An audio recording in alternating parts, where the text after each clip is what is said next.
as we like to say, good to be seen by you if you're watching us on the live stream, and if you're listening on the podcast, great to have you along as well.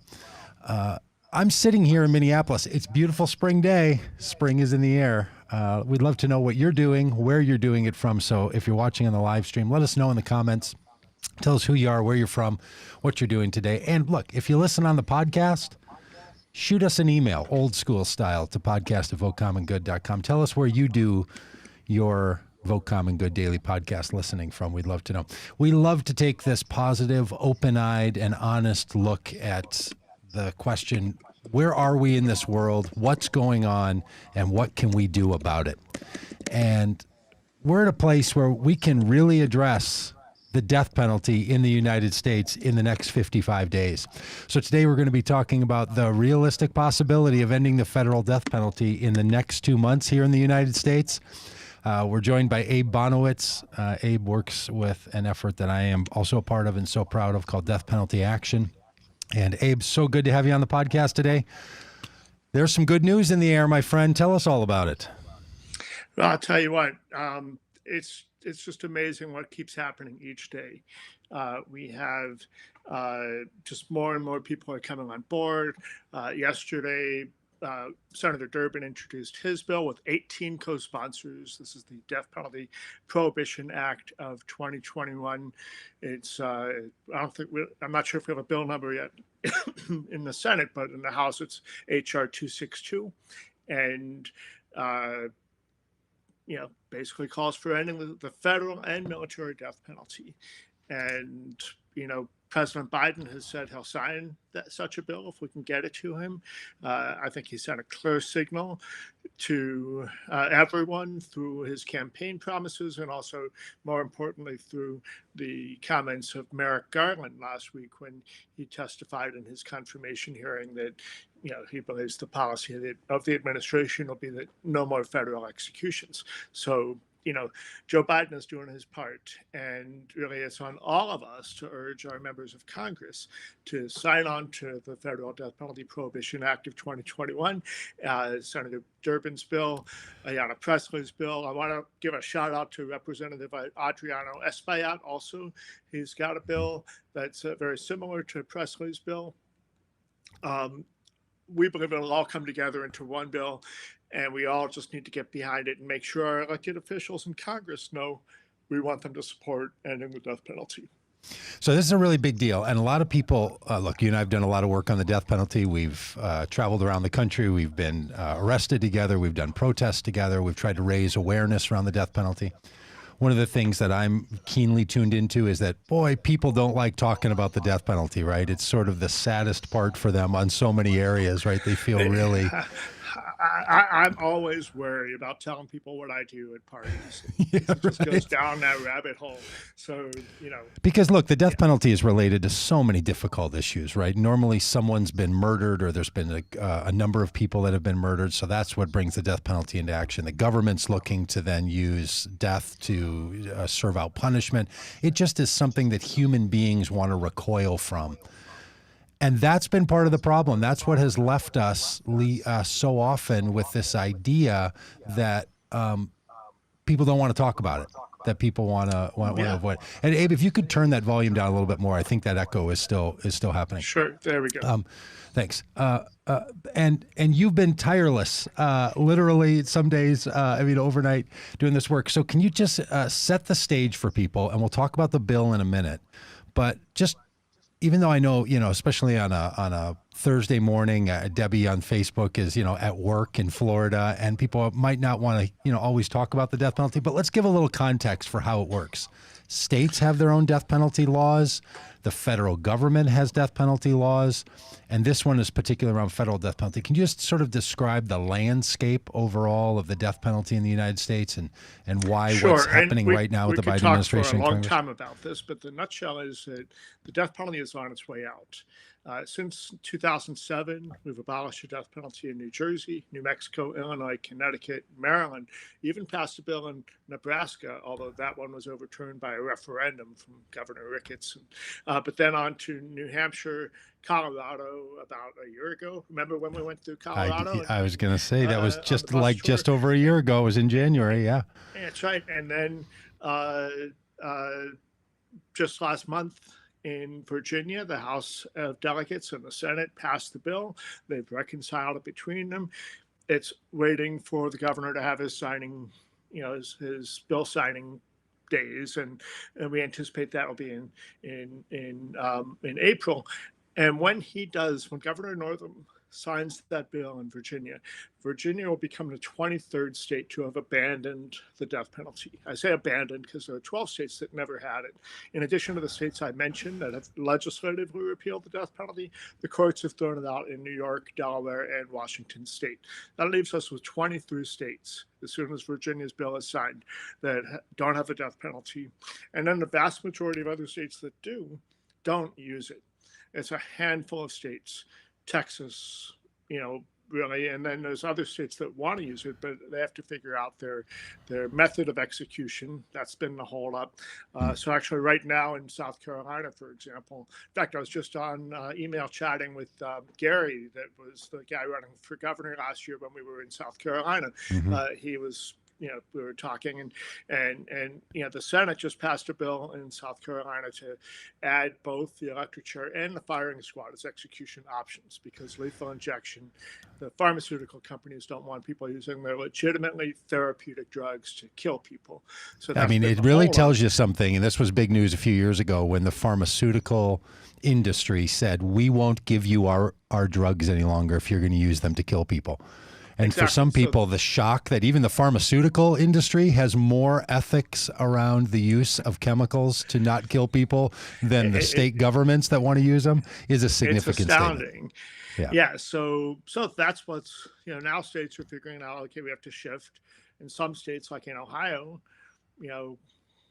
former attorney general who did lots of executions, Mike DeWine, now the governor, is saying, we can't use these pharmaceuticals because they'll cut us off, and we need it for all the other things that we do besides kill people. So, and then he said also, but we're not going to change our practice. And that's why Ohio this week, as well as Georgia, as well as Wyoming, have bills to abolish the death penalty.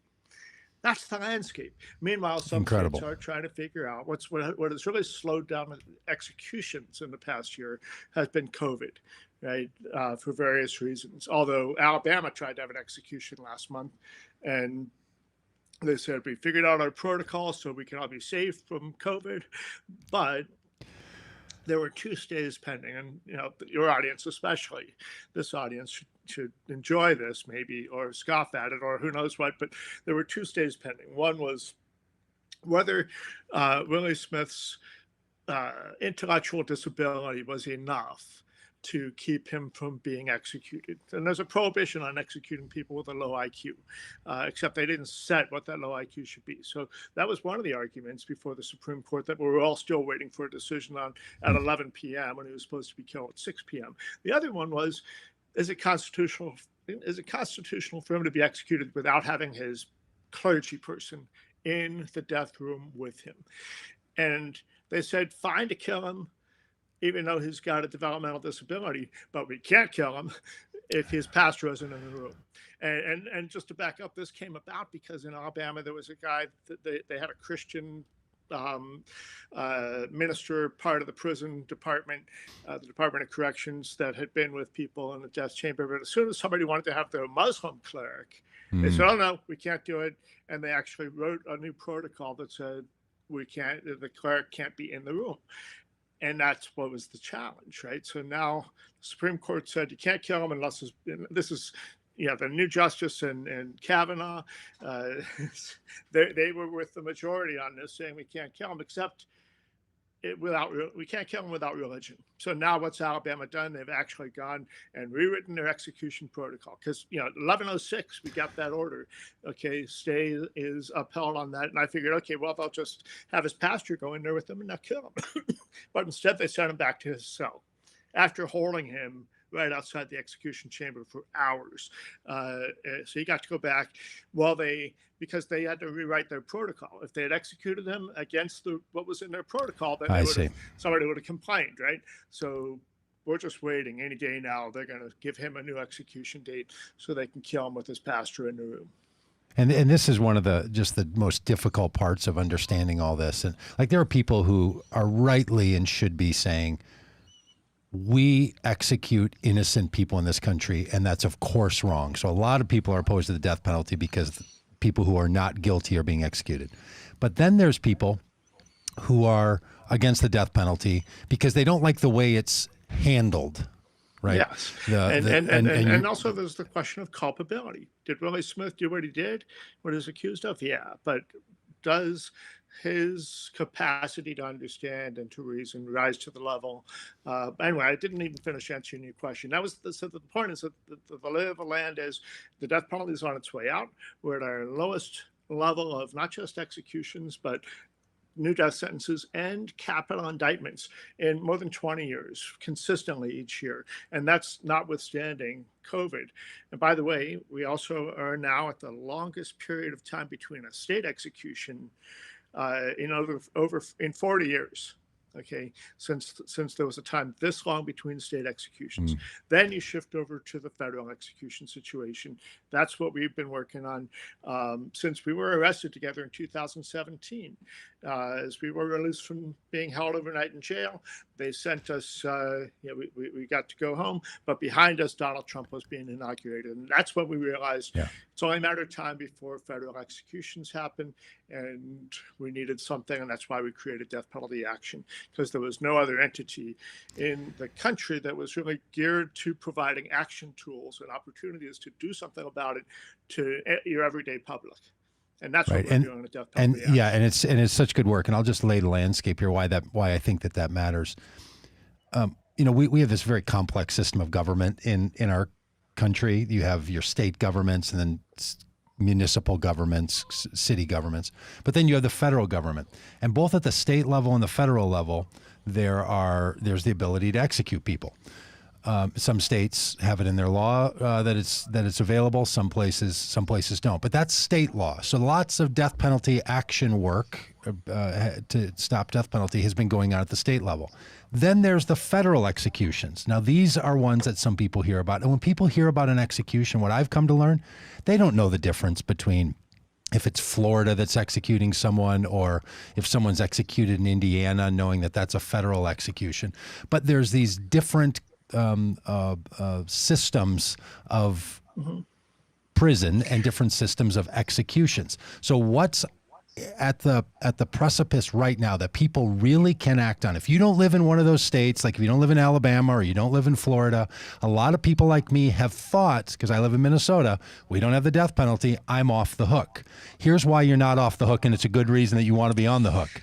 There is a federal law that is about to be put to a vote that will make federal death penalty illegal, and at the military level. That's what Abe's been describing. So sometimes I know people that live in states that don't have the death penalty, they blank it out, right? They step away from it because they think to themselves, we don't do it in our state. I don't live there. It has nothing to do with my governor. If it did, I would say something.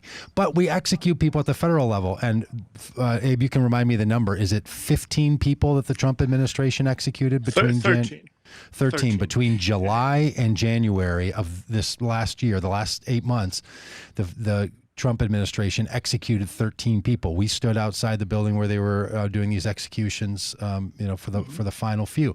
So it is on all of us is the point that I want to make. I don't want people who don't live in death penalty states to think this is some other state's problem. There's a federal death penalty that goes on in this country. And if a president simply says, I won't move forward with executions, or if an attorney general says we won't move forward with executions, that doesn't solve the problem.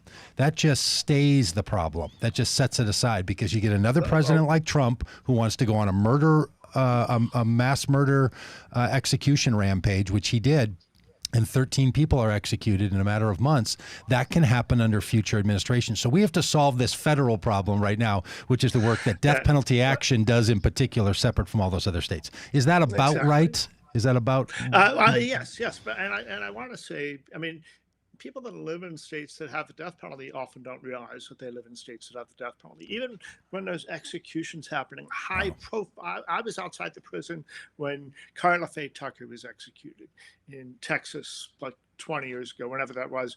George W. Bush was still the governor of Texas. I was outside the prison when that happened, and the very next day there was a cop was killed in the line of duty. And you would think that everybody and their brother would know, because of the way that was being handled. She was a woman. It was, people like Pat Robertson were saying, don't kill her. And still they did. So you had to be living under a rock to not know that was happening.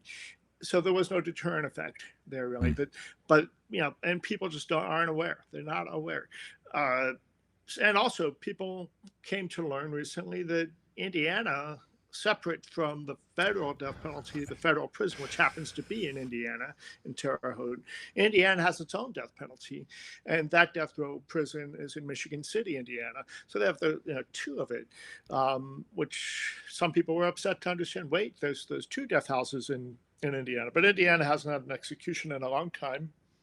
More than half of the death penalty states have not had an execution in a very long time. Most are not going to. So that's our situation. And more to what Doug was saying, I think that Donald Trump has this fascination with the death penalty. You might remember the case of the Central Park Five. If you saw the movie When They See Us, that's about the case of the Central Park Five. And here Donald Trump, so there was, if you don't know, that there was a person was found raped and brutally beaten in Central Park in New York, and a bunch of kids were out at the same time. 5 of them were put through the ringer and basically tortured and convinced to testify against other people that they didn't even know.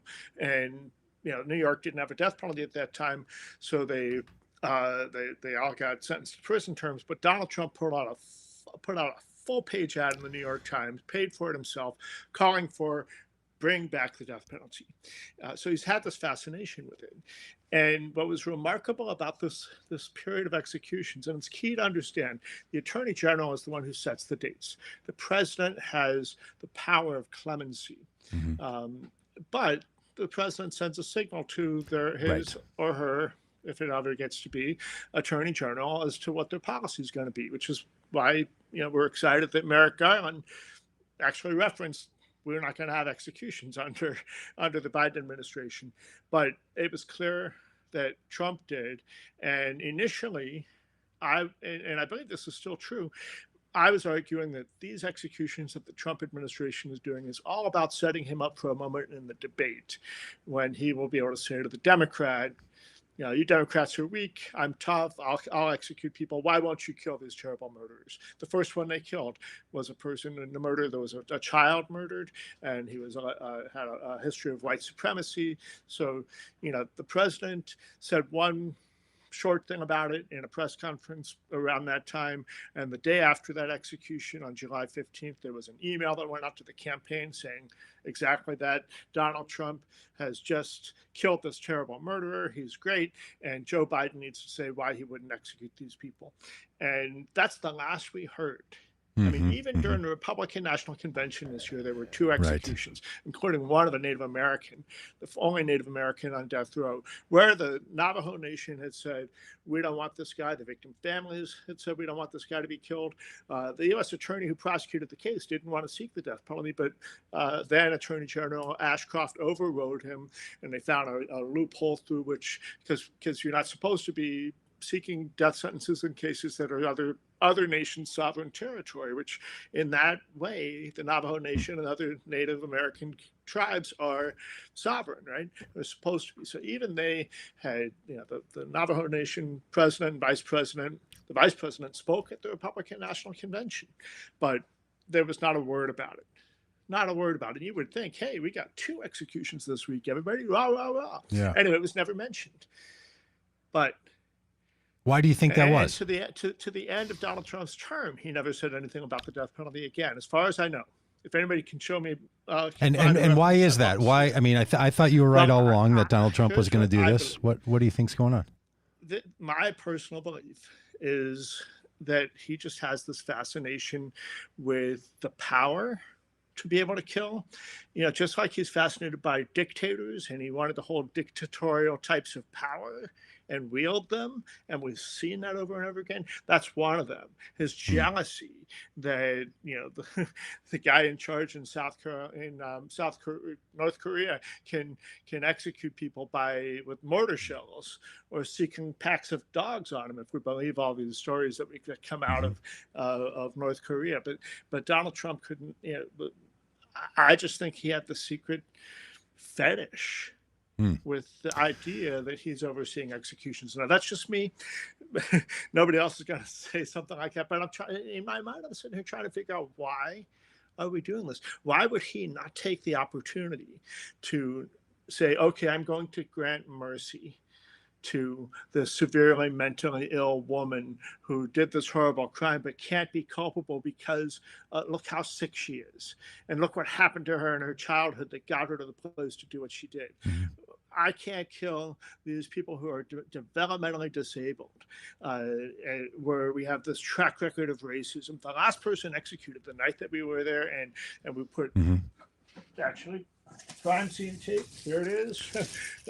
This is the crime scene tape that we used from our action. We actually shut down the entrance to the prison for a couple of minutes, forcing a delay in that execution, by the way. But that guy that they were trying to kill, we did what we Dustin could for a few minutes. Yes. Well, it was enough to delay it, and it was delayed because it meant that the prison vehicles taking the media witnesses who are required to be there by law was delayed and had to find a different way around to get back to the death house. But Dustin Higgs was executed. His date was on January 15th. He ended up not being killed until about 1:30 in the morning on the 16th. But they gave this guy, this black man who had never killed anybody, an execution date on Martin Luther King's birthday. And I mean, even Martin Luther King, is it the third, wrote an op-ed saying, this is just a slap in the face to Black people and to the memory of Dr. King. So Abe, here's my take on Trump. Here's what I think happened, and go ahead. I don't really know, but this is my suspicion. They field tested the issue of the death penalty, even with their own voters. And I think public sentiment has moved against the death penalty to such a degree that trying to use it as a campaign argument was going to backfire. I think the people who are supportive of the law and order sort of narrative, but I think the work you have done, a lot of other groups have done over decades, that we're in a place in this country where the sentiment against the death penalty has tipped. And so anybody who's all for the death penalty, you've got those people anyway. But people who are not for the death penalty and still want to vote for Republicans, I think they're being even in the places before COVID, when executions were happening, governors were talking about it in a way that wasn't the way it was in the early 2000s and in the late 1990s. So I think what's gone on, and I think this is why we put the pedal to the metal. I think you're right that Trump absolutely wanted to have executions under his presidency. They then were field testing the effect of that, and they wanted to downplay it, so they kept it quiet.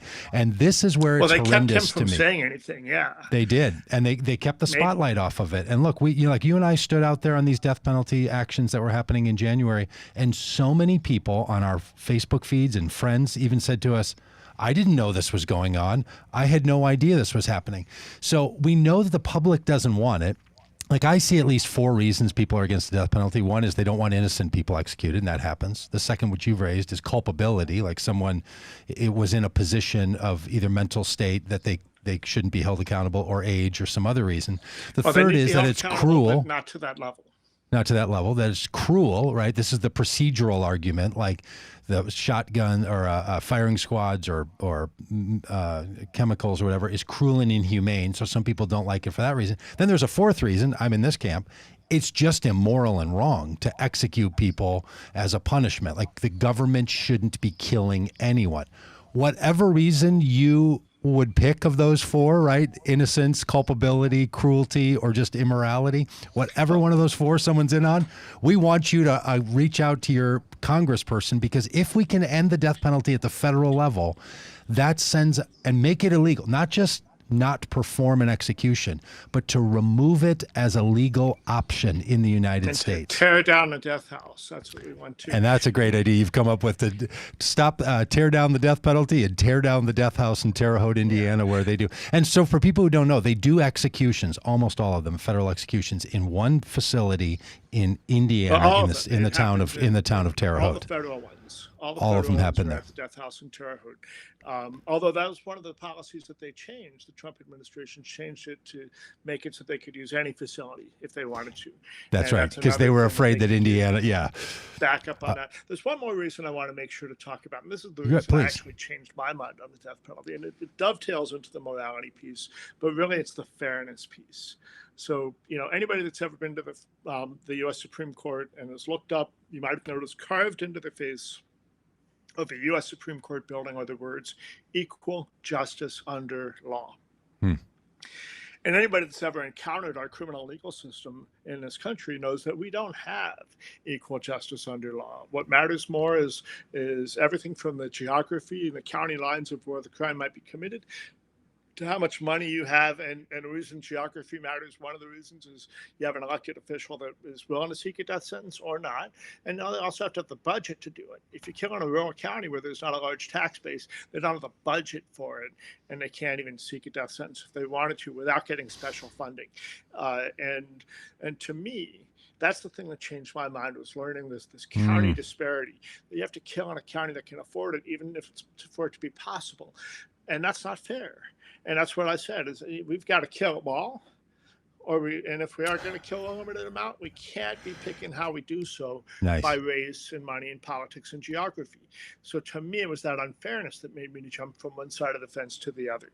And of course, circled into that is going to be the question of morality. And if you're a person of faith, I happen to be Jewish, so I look at what the Hebrew scriptures say. One of my favorite things to cite is Leviticus 19, which is basically, don't give deference to the wealthy. Okay, and if you're going to not give deference to the wealthy, then you can't execute people, because we only execute poor people, even though rich people kill people too, right? So that's our bottom line. So the opportunity now is, what do we do about it? And if you live in a state where there is a death penalty, build a relationship with and talk to your elected officials at the state level. And because you live in the United States, we get to all talk to our members of Congress no matter what state we live in.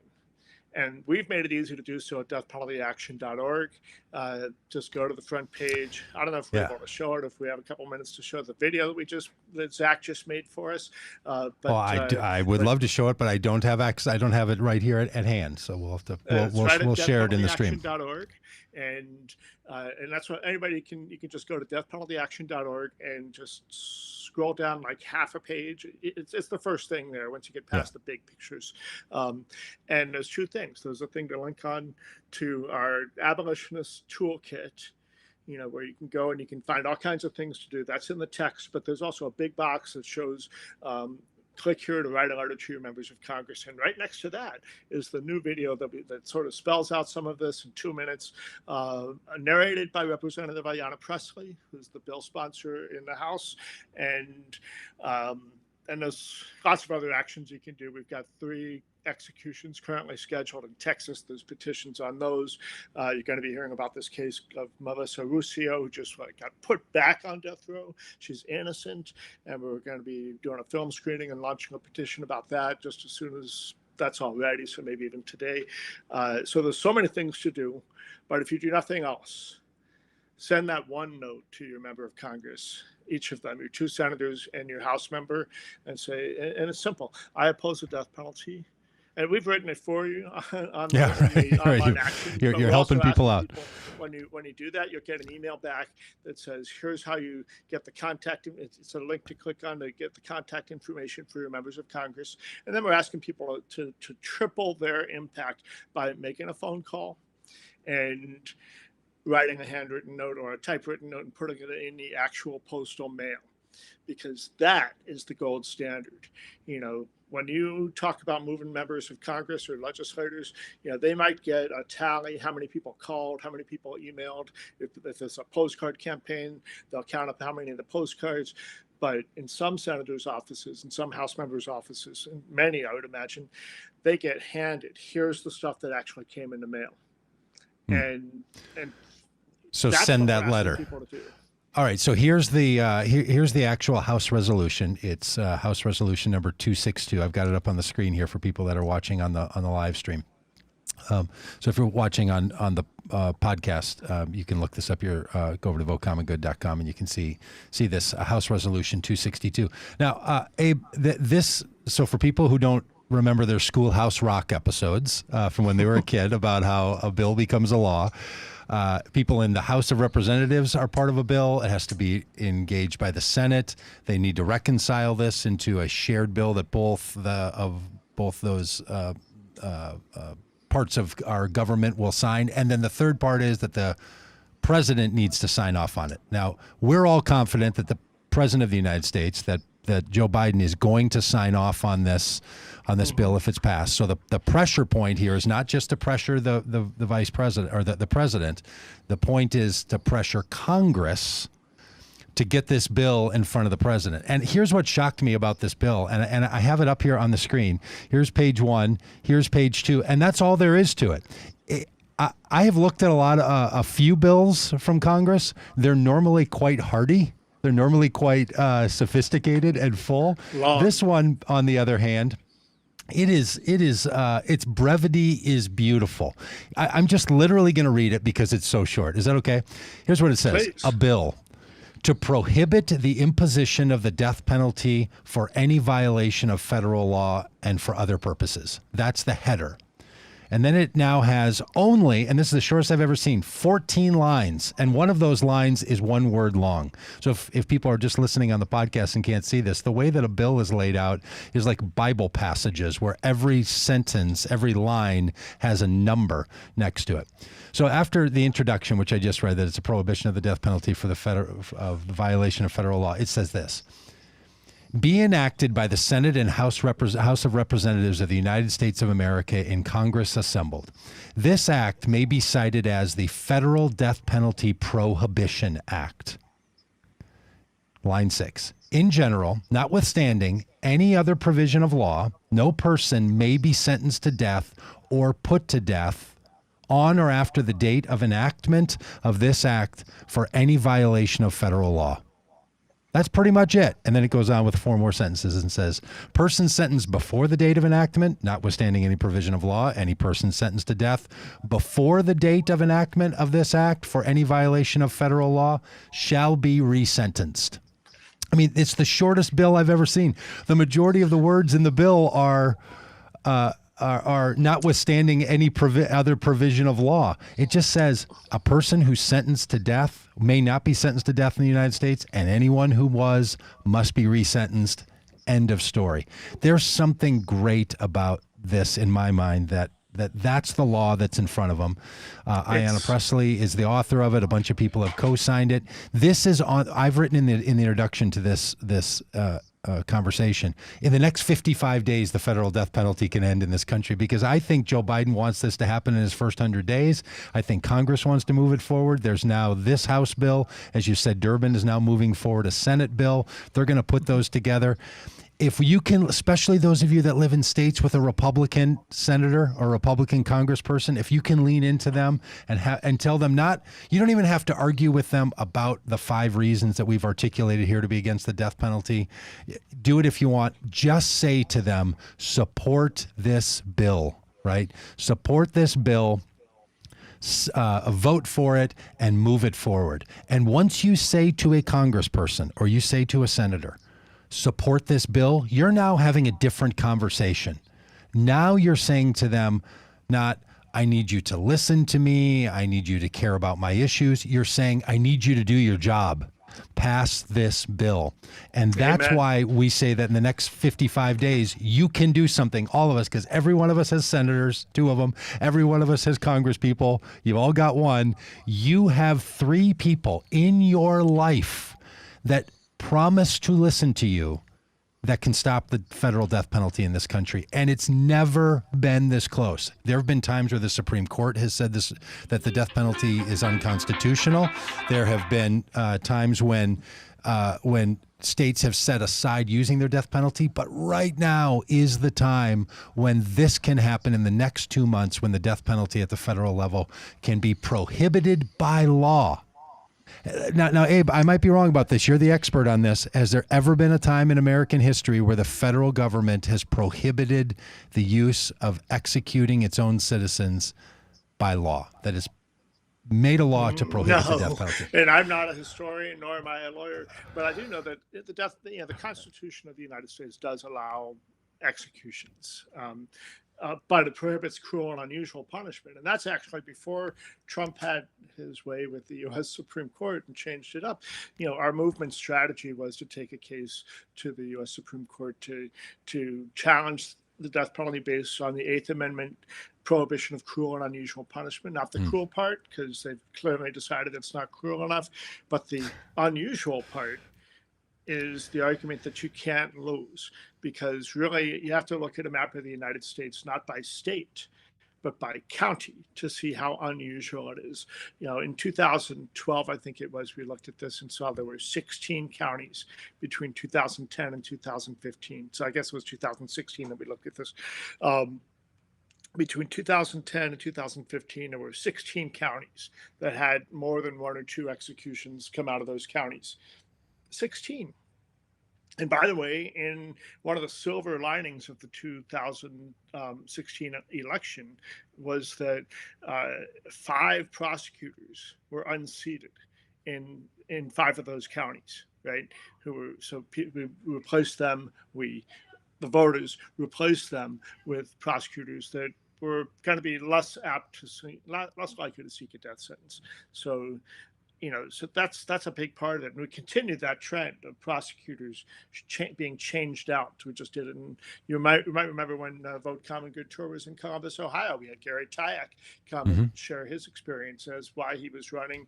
And he rooted it in his opposition to the death penalty against this high-using guy who wanted to execute in Franklin County. And Gary Tyack unseated him. And so no more death trials being, wasting our tax dollars in Franklin County, Ohio.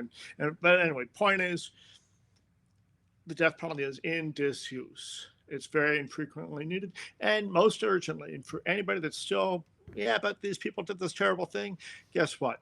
We can be safe from dangerous offenders and hold them accountable without executions. Yes. And that's what we do in more than 99% of the cases. And when you look at the fewer than 1% where they actually end up with an execution or even just a death sentence, most of the time, they're not the worst of the worst.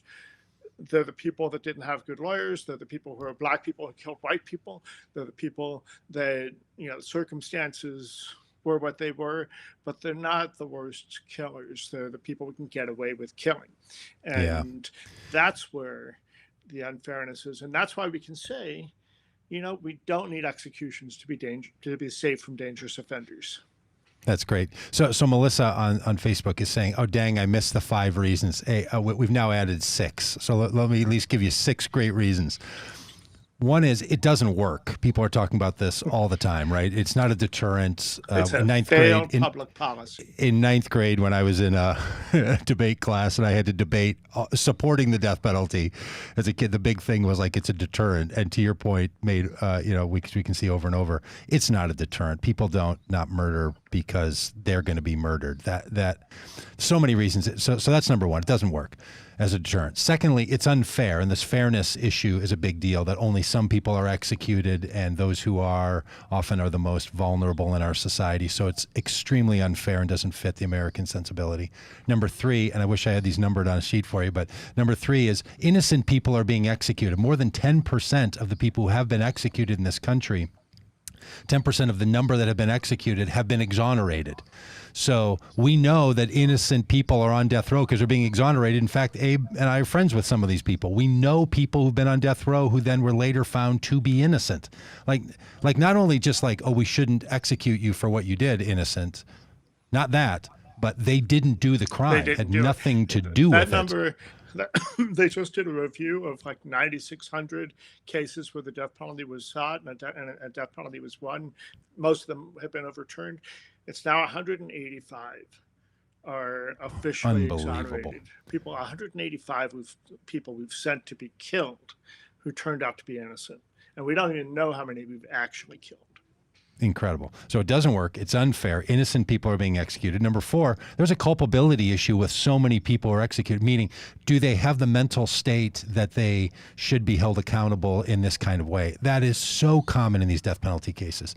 Number 5, some people call it procedurally cruel. It's cruel and inhumane. The Supreme Court seems to obsess about this particular one because the Constitution has this cruel and inhumane moment. So that's been a big arguing point. And then the 6th is it's immoral. Now, as Melissa says so well, she has 5,984,000 reasons why she would be against the death penalty. So many people do. But if you're in a conversation with people who want to still say we need it for some other reason, feel free to share these. I will say, Abe, this is the most heartbreaking part of the death penalty conversation for me. Most people that I know that support the death penalty use the Bible as their reference point for their rationalization. It is so heartbreaking that this is what they're doing. So anybody who's in the religious communities, Jewish, Muslim, Christian especially, the text that you can use will call you to not execute people. I promise. If someone's using an eye for an eye and a tooth for a tooth or some of this kind of argument, and they want to bring up the Bible, I don't know if Death Penalty Action has materials that can help with that, but there's a lot of them out in the world that can help you talk to people who want to use ancient scriptures and religious teaching documents to justify their view of the death penalty. They're just wrong about it, and it would be really helpful to move people along from it. We could go a long way, but I want to just quote Bill Pelkey, a friend who his grandmother was murdered, and he initially supported the death penalty for the girl that did that from a biblical perspective. But he had a shift, and he would say, Jesus talked about forgiveness, and Jesus was asked about the death penalty, and he said, "Let he who is without sin cast the first stone."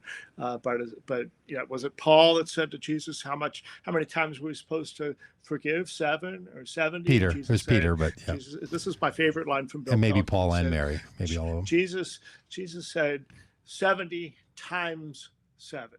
And then Bill would say, but that doesn't mean that on the 491st time we stop forgiving. It means that forgiveness is supposed to be a way of life. And that was the teaching. So, there's so many ways. And yes, it's funny that you mentioned what resources do we have. deathpenaltyaction.org. You click on the federal resources page, or there's a link right there.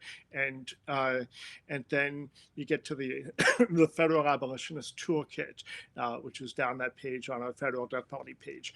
And within that, it's about to be up in the next day or so, is a whole resource set for people of faith in their church, in their communities of faith, pulpit announcements, bulletin announcements, samples that you can just cut and paste and adjust, also sample sermons and things like that we're coming up with. And anybody that's actually got one, if you've given a sermon, if you've gotten it down, we're collecting them to put into this collection. You can just email it to info@deathpenaltyaction.org, and we'll include it. And if you've got a particular insight or an interpretation of a piece of scripture, send it to us, info@deathpenaltyaction.org, and we'll use it and share it with people.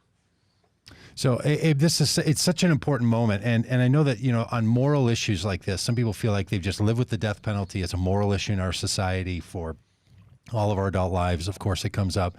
It can feel like we're just caught in the same cycle. Nothing's going to change. That's not the case right now, unlike all the other moments.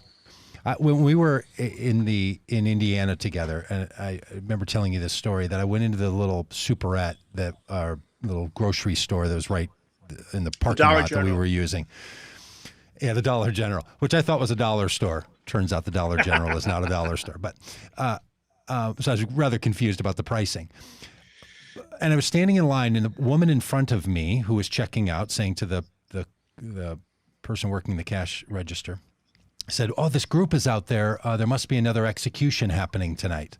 So here she lives in Terre Haute, Indiana, where they do federal executions. The reason she thought that there was an execution happening is because our groups were out there. And I remember the woman looking at the cashier and saying, you know, it's just so hard. It's such a hard, complicated thing.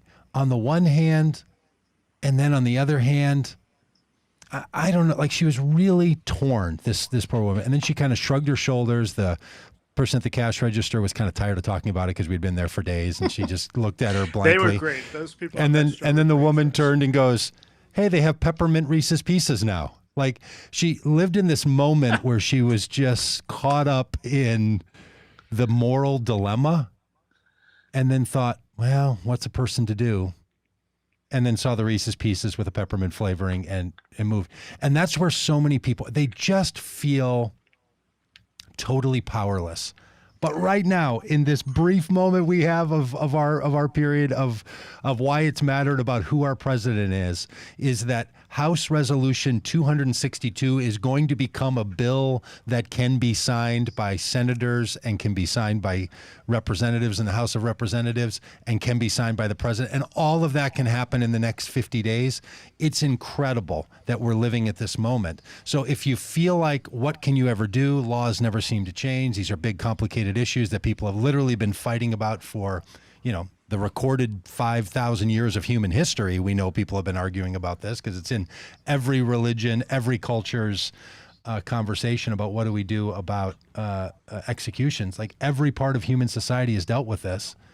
The United States is at a moment where it can make a declaration about how this country is going to treat it. And if you think this isn't going to meet pushback, there is a strong pro-death penalty movement in this country. People are on our live stream right now saying things about how they're so for the death penalty. So this isn't a gimme. Just because Joe Biden's the president, just because the Senate is a 50-50 split with Vice President Harris being able to make the there are Democrats who are not going votes. to get. There are Democrats who are not going to get. So look, this Republicans. is the moment. My sister is a dyed-in-the-wool, red-hatted. She had her Make America Great hat like when there was early. 11 other candidates in the Republican pool.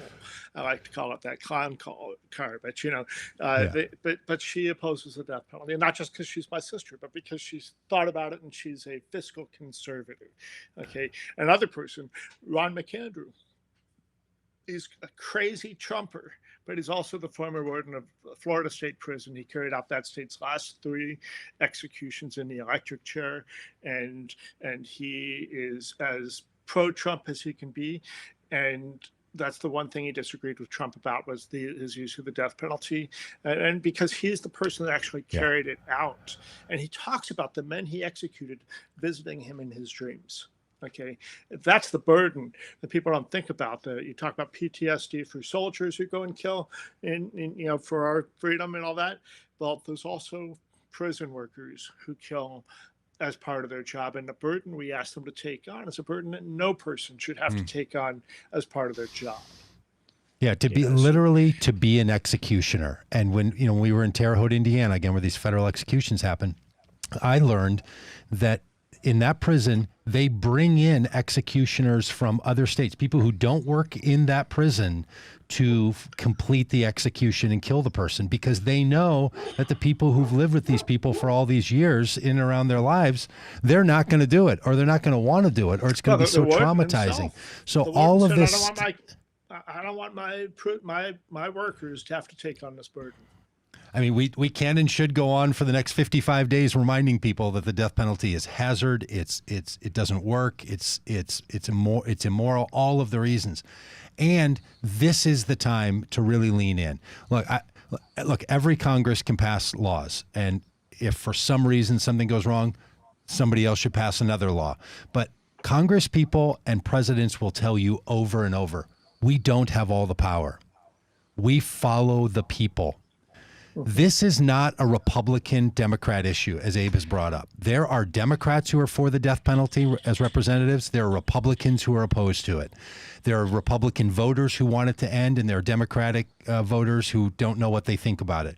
So if there's ever been an issue that you want to engage with the people in your social networks, in your family, that isn't just, are you for Republicans? Are you for Trump or not? Or are you for the insurrectionists? Or are you for democracy? Right? If you don't want to have that argument, but you want to talk about something else meaningful, you will be surprised when you say to people, we need to call our representatives and get them to support this bill and stop the death penalty. Who will say amen and who will say, oh, no, we don't?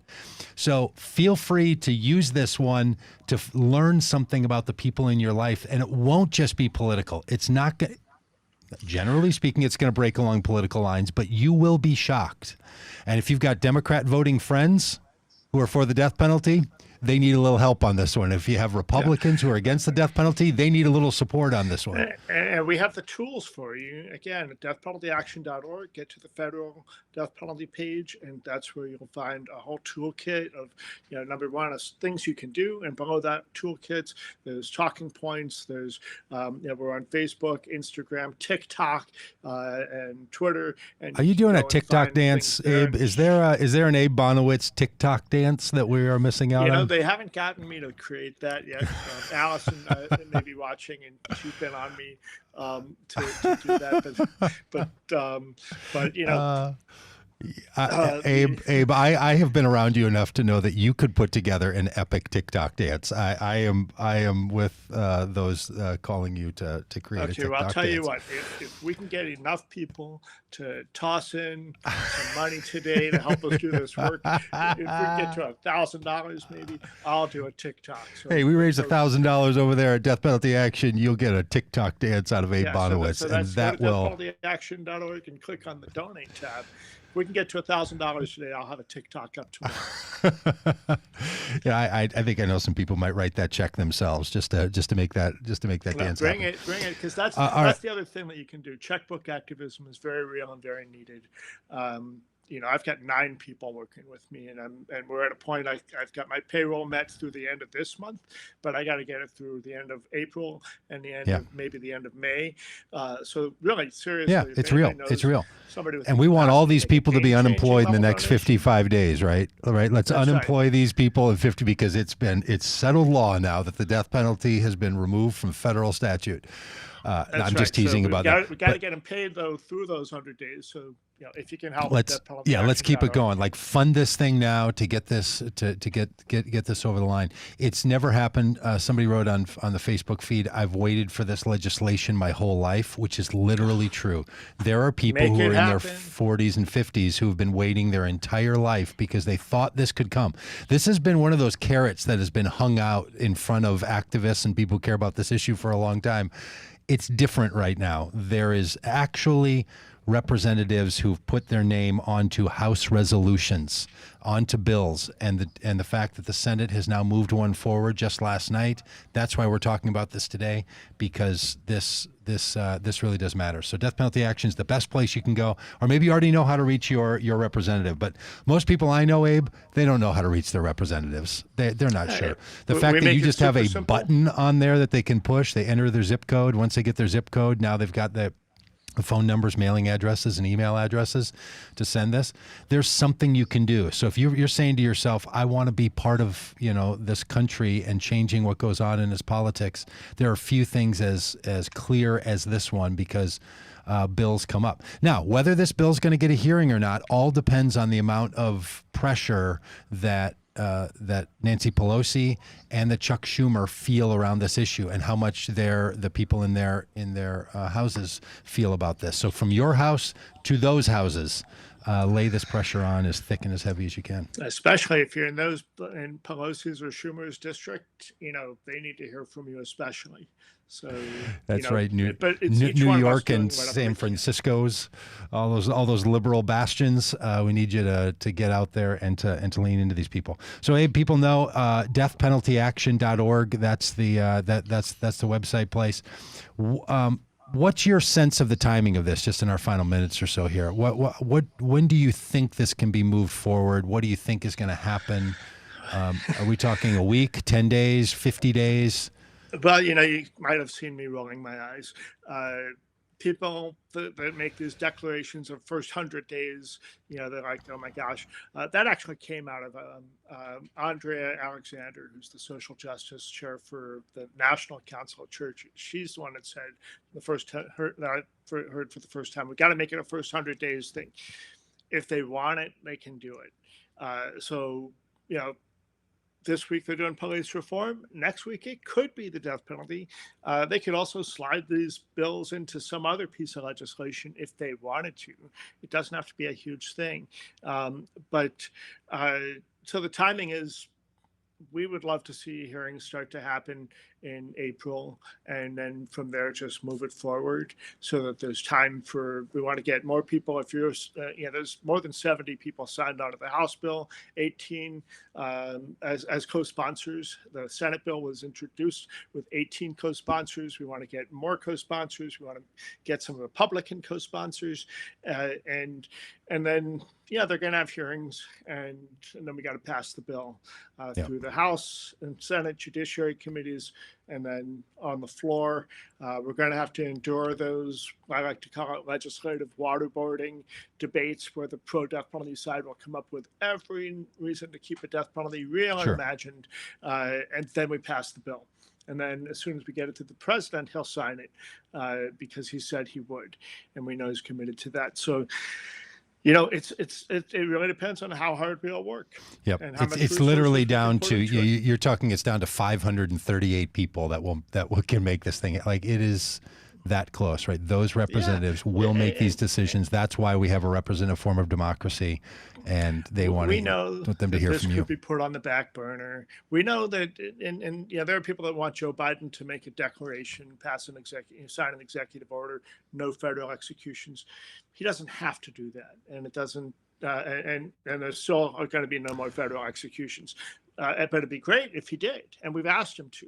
And we've also asked him Doug, you and I were there when we declared we're going to tear down that death house. It's the death house, the federal death house, is a standalone building built exclusively for executions. There have been 16 executions in that death house, and entirely, and that's the kicker, is get a bulldozer and tear that thing down. I hope we can be there when that happens, and or at plant a garden right there, because it's deep into the prison grounds.